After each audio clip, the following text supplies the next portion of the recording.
Give me this house or we're getting a divorce. I was suddenly cornered by my husband like that. This is a cherished home filled with memories of my parents. I have no intention of letting it go, of course. However, as if toying with such feelings, he threatens me. What should I do? I was at a loss and reached out to my dad for help. My name is Jessica, and I'm 30 years old. I'm a stay-at-home wife supporting the household day in, day out.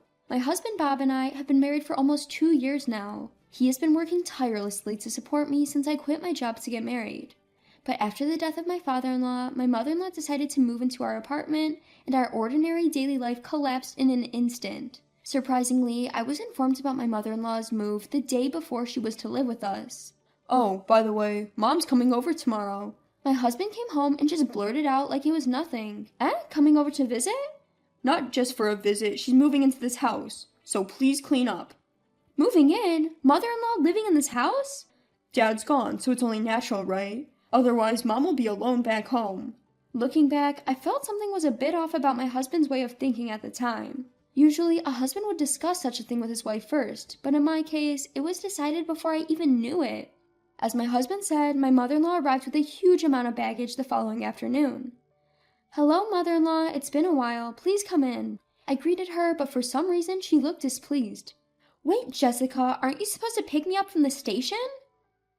Well, I didn't know what time you'd arrive." "You're supposed to call me and ask, aren't you? You're so thoughtless." I'm sorry. That's why I can't rely on you." Grumbling to herself, my mother-in-law plopped herself down on the sofa, as if she owned the place. The next day, her snide comments began. It starts right after my husband leaves for work. "Jessica, why are you so laid back doing the dishes? Laundry should be the top priority in the morning?" "I'm sorry, I'll do the laundry as soon as I'm done with this." "I'm telling you, you got the priority wrong. In this house, once you've had breakfast, the first thing to do is laundry." "Even if you say so." "Just keep quiet and do as I say. It's rude for a daughter-in-law to talk back to her mother-in-law. I wonder how you were brought up." I also have my own routine for the day, but why can't she understand that? It's not like I'm refusing to do anything. It seems that my mother-in-law simply doesn't like the way I do things. Even when I do as she says, she finds something to complain about, especially when it's just the two of us during the day. One day, I came up with a secret plan to end living with my mother-in-law. The plan was to move into a house that my father had given me. My parents decided to start living in the countryside when my father took early retirement a few months ago, so they gave me the house they had been living in. Fortunately, we don't live far from the apartment we're currently in, and there was already talk of moving to a house in the near future. To continue living with my mother-in-law, even for a tough old bird like me, was reaching a breaking point. If that was the case, I'd prefer to move out sooner rather than later, just the two of us, my husband and I. With this in mind, I decided to make a proposal to my husband right away. "Bob, do you have a moment? I'd like to discuss something." A discussion? What's going on? "You know that house my father gave us? How about we move there?" "Oh, that house? We did talk about living there eventually, but why so sudden?" "Well, I'm not getting along so well with your mother." "What? My mom hasn't mentioned anything like that." "Anyway, I find it too hard to keep living with your mother, so I'm seriously considering moving." "I see. Well, it's not far away, and my mom can continue to live in this apartment." Surprisingly, my husband readily accepted the idea of moving. He spoke with my mother-in-law about this, and within a week, we were ready to move. Honestly, I thought she would put up more of a fuss, but she readily agreed to let us move. Not only that, she saw us off with a huge smile on her face. "Bob, Jessica, see you around." "I'm sorry for moving out so suddenly." "It's fine, you've got your father's house, right? How wonderful." "Thank you. Please feel free to come and visit us." "Well, it's not far from here. Make sure to drop by regularly, Jessica." "Yes, I will." After some formalities, we headed to our new home. I was relieved deep down. I no longer have to put up with my mother-in-law's sarcasm. Now we can live freely again. I was ready for opposition, but I'm glad I had the guts to bring it up to Bob. However, that wasn't the end of it. While I felt a weight lift off my shoulders being away from my mother-in-law, my husband started coming home late. Not only was he late, but there were also days when he didn't come home at all. He wasn't working overtime or at a bar, he was visiting his mother. "My mom needs me," my husband would say, but it was happening too often. He'd go eat over there without telling me, or he wouldn't come home for a whole day. Because of this, my daily routine was falling apart.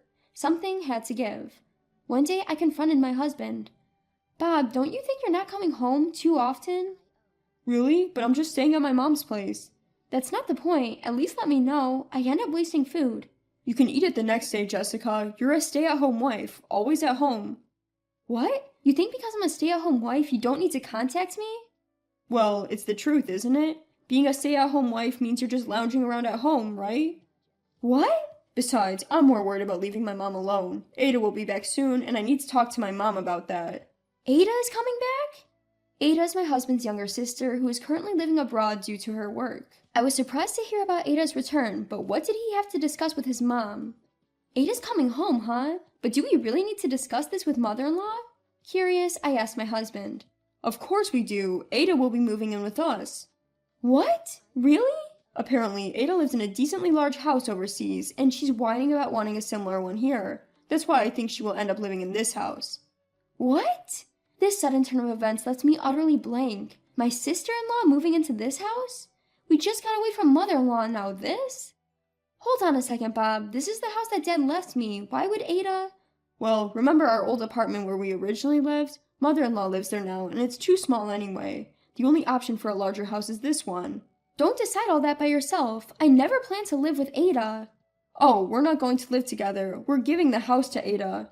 What? What are you saying? Listen, we're moving back in with mother-in-law. Ada can have this house and live here freely. Bob's complete disregard for common sense almost made me lose my balance. Despite me repeatedly saying I didn't intend to live together, Bob finally snapped. Will you knock it off already? We're able to live because of me, so just keep quiet and listen. Stop joking. This is the house I inherited. Why would Ada... This house is too good for you to live in, right? Ada has been living overseas for a while now, and I promised her a large house. I can't back out now. I don't care. I'm not okay with this. All you do is complain. Forget it. Cool off. I'm going back to mother-in-law's for a while. With that, Bob slammed the door and left the house. Left alone in the room, tears welled up in my eyes. Why does he decide everything on his own? This is my cherished inherited house, and he's giving it to my sister-in-law? This isn't a joke. Every day, I received messages from Bob asking, "Have you reflected on this yet?" And, "You should come back here too, you know." Each time I had to reply, "I won't back down." Then one day, running out of patience with my stubbornness, Bob called me in a fit of rage. "Jessica, when are you coming over here?" I've told you many times, I'm not going there and I have no intention of giving this house to Ada. Enough. I've already told Ada. She's coming back this week. Don't make a fuss. Don't decide things on your own. This is the house I inherited from Dad. It's mine now. Why should I give it up for your family? Who do you think you're talking to? Mother-in-law's angry. Don't piss us off more. What about my feelings? Ignored. Bob sounded very frustrated, heaving a big sigh over the phone. Then he dropped a bombshell. If you can't listen to me, we're getting a divorce. Get out by tomorrow and leave the house to Ada.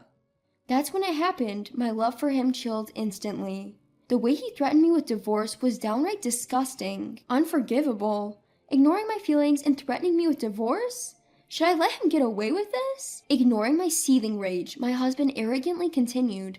Do you understand? If you don't leave by tomorrow, we're divorcing. Are you serious? Of course I am. You don't have a choice. It'd be troublesome for you, a homemaker, if we divorced, wouldn't it? Ha ha. I see. I understand. Glad you do. Ha ha. So you better move over here quickly too. My mom's all excited to educate you. Ha ha. And with that, my husband unilaterally ended the call. Afterwards, I explained the situation to my dad and decided to enlist his plan to execute a certain plan. The next day, my husband called sounding as cocky as ever. Hey, have you finished packing? Ha ha. Yes, of course, I responded calmly. More importantly, when is Ada coming back? Tomorrow. Why are you so obsessed with Ada? At my question, my husband revealed his true colors. Actually, she's been making a killing in stocks and investments. I see, so you're trying to get on her good side to get some financial support. That's just like you. Think whatever you want. I need you to move out today. Don't worry, I've already moved. What? At my words, my husband seemed genuinely surprised. He probably thought I would obediently follow his orders. His tone became increasingly arrogant.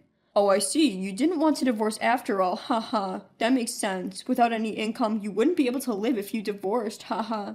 That's right. We're still married for now, so I'm even answering your call, but that's going to end soon. What? That's divorce. At my statement, my husband was clearly shaken. What are you saying? You're going to move out of that house, right? You're coming over here now, right? What? Why would I do that? I'd rather die than return to a house with an unreasonable husband and a meddlesome mother-in-law. What? What do you mean? You promised to move out of the house. Yes, and that's exactly what I did, isn't it? I said I've already moved. Don't joke around. Then where are you? Starting to panic, my husband's speech began to quicken, a sign he was losing his cool. Timing it right, I decided to share the truth. I'm at my parents' place now. What? I moved back to the rural area where my parents live, so I won't be returning to your place.